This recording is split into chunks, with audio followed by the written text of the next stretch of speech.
نجمہ کی طبیعت اچانک خراب ہوئی تو انور اسے ہسپتال لے گیا۔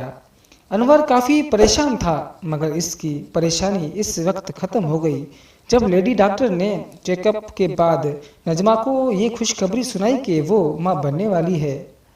ماں کی آنکھوں میں خوشی کے آنسو جاری ہونے لگے اور انور بازار کی طرف مٹھائی لینے کے لیے چل پڑا۔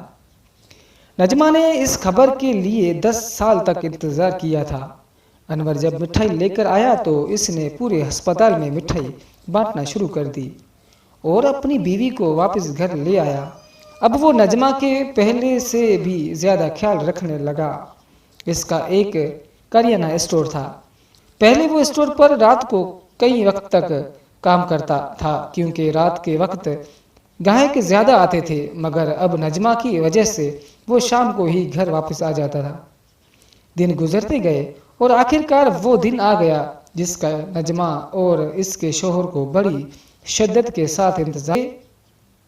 10 سال کے بعد نجمہ کا بچہ پیدا ہوا۔ نجمہ کو جب یہ پتہ چلا کہ وہ ایک بیٹے کی ماں بن گئی ہے تو اس کی خوشی کی انتہا نہ رہی۔ وہ اپنی تکلیف بھول گئی اور لیڈی ڈاکٹر سے کہا کہ میرا بچہ میرے سامنے لاؤ، میں اپنے بچے کا دیدار کرنا چاہتی ہوں۔ لیڈی ڈاکٹر جب بچہ اس کے سامنے لائی اور بچے سے کپڑا ہٹایا تو بچے کے سر پر چمڑا نہیں تھا اور اس کا دماغ سامنے حرکت کرتا دکھائی دے رہا تھا۔ یہ منظر دیکھ کر ماں رونے لگی۔ اس نے لیڈی ڈاکٹر سے پوچھا کہ میرا بچہ بچ تو جائے گا نا؟ تو اس نے کہا کہ اس طرح کے کیسز میں بچے کا بچنا تقریباً ناممکن ہے۔ وہ ابھی ہسپتال میں ہی داخل تھی کہ 2 دن کے بعد بچے کی وفات ہو گئی۔ ہسپتال کا سارا اسٹاف جو پہلے نجمہ اور انور کو مبارکباد دے رہا تھا، اب وہی لوگ ان دونوں کو تسلی دینا شروع ہو گئے اور نجمہ سے کہا کہ زندگی میں ایسی مشکلات مرحلہ اکثر آ جاتے ہیں مگر انسان صبر کرنے کے علاوہ کچھ بھی نہیں کر سکتا۔ نجمہ نے ڈاکٹر سے کہا کہ مجھے اپنے کیے کی سزا ملی ہے۔ مجھے جب ٹھوکر نہیں لگی تھی تو میں غفلت کی نیند میں سوئی ہوئی تھی مگر آج پہلی بار مجھے تکلیف ہوئی ہے اور اب میں ان دونوں سے ضرور معافی مانگوں گی۔ ڈاکٹر نے کہا کہ آپ کس کی بات کر رہی ہیں اور آپ کس سے معافی مانگے گی؟ نجمہ نے کہا کہ میری انور کے ساتھ دوسری شادی ہوئی تھی کیونکہ انور کی پہلی بیوی کا انتقال ہو چکا تھا۔ انور کی پہلی بیوی سے 2 بیٹیاں تھیں، ایک کی عمر 6 سال اور دوسرے کی 8 سال تھی۔ جب میری شادی ہوئی تو دونوں بہت خوش تھی اور ایک دوسرے سے کہتی تھی کہ ہماری اماں اللہ میاں کے پاس چلی گئی ہے اور اللہ نے ہمیں یہ ماں عطا کی ہے۔ انور کو بیٹے کی بہت خواہش تھی اس لیے اس نے میرے ساتھ شادی کی تھی۔ شروع میں تو میں ان دونوں کو برداشت کرتی رہی مگر کچھ عرصہ بعد وہ مجھے زہر لگنے لگیں۔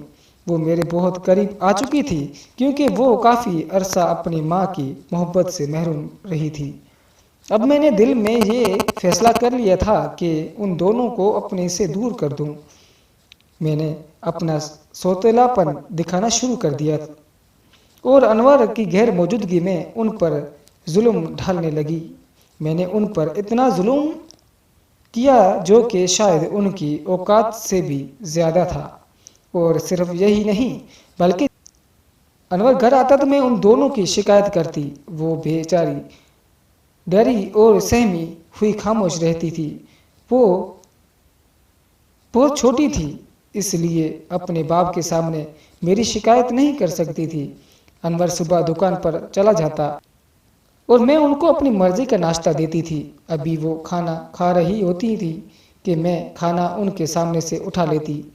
ایک دن وہ بیچاریاں بھوک سے ندال ہو کر کچن میں کھانا تلاش کرنے لگی تو میں نے گرم سیخ سے ان کی ہاتھ جلا دیے۔ ظلم کا یہ سلسلہ کافی عرصہ جاری رہا۔ ایک دفعہ میں نے ان کو رسی سے باندھ کر چھت سے لٹکایا ہوا تھا کہ اچانک ان کی خالہ گھر میں داخل ہوئی اور اس نے سب کچھ اپنی آنکھوں سے دیکھ لیا۔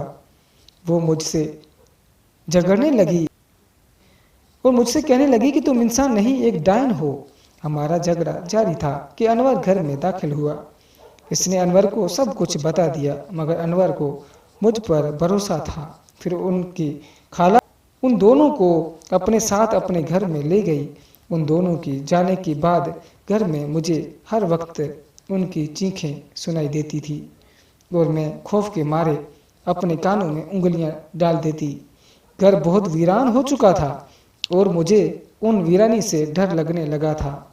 میری خواہش تھی کہ اللہ میری گود ہری کر دے تاکہ مجھے اس ویرانی سے نجات مل جائے، مگر 8 سال بیت گئے اور اس کے بعد آخر مجھے اولاد کی خوشخبری ملی، مگر میرا بیٹا 2 دن بعد ہی اس دنیا سے چل بسا۔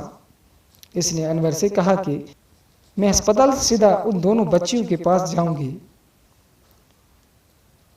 انور اور نجمہ ان کے گھر چلے گئے اور گھر جاتے ہی نجمہ ان کے پیروں میں گر گئی اور رو رو کر ان سے معافی مانگنے لگی۔ نجمہ نے کہا کہ میرے ساتھ دوبارہ میرے گھر چلو۔ لڑکیوں نے کہا کہ ہم نے آپ کو معاف کر دیا ہے، مگر ہم اپنی خالہ کے پاس ہی رہیں گے۔ نجمہ اب گھر میں اکیلی رہتی ہے۔ اسے اب گھر کی ویرانی سے وہ خوف آتا ہے۔ اس کہانی سے یہ سبق ملتا ہے کہ اگر آپ اس دنیا میں کسی کو تکلیف میں رکھیں گے، وہی تکلیف آپ کو بھی سہنی پڑے گی۔ اسی لیے اللہ تعالیٰ سے ہماری دعا ہے کہ وہ ہمیں اچھے کام کرنے کی توفیق عطا فرمائے۔ آمین۔